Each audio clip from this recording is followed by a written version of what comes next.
आप सुन रहे हैं एजी एंटरटेनमेंट की धमाकेदार प्रस्तुति। अल्हे कोई तुहरे मेरे जीवो देखी तड़पिली बरे मुकरे जीवो अल्हे कोई तुहरे मेरे जीवो देखी तड़पिली बरे मुकरे जीवो काटी के तानिया की धरा जई हो काटी के तानिया की धरा जई हो दी चूल्ही में जोड़ के जरा जई हो दी चूल्ही में जोड़ के जरा जई हो।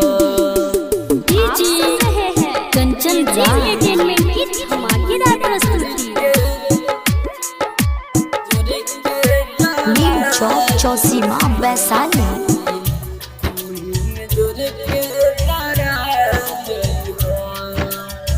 Mix by AG recording studio.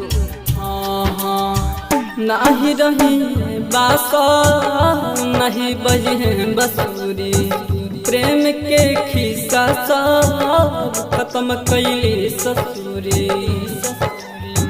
नाही रही बास नहीं बजे बसूरी प्रेम के खिस्सा सब खत्म कैली ससुरी गोरी अनती माई छा मोर पूरा जई हो गोरी अनती माई छा मोर पूरा जई हो दिल चूल्ही में जोड़ के जरा जई हो दिल चूल्ही में जोड़ के जरा जई हो।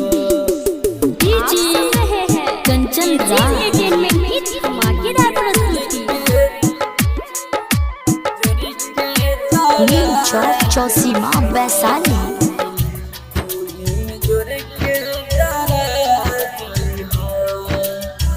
Mix by AG recording studio.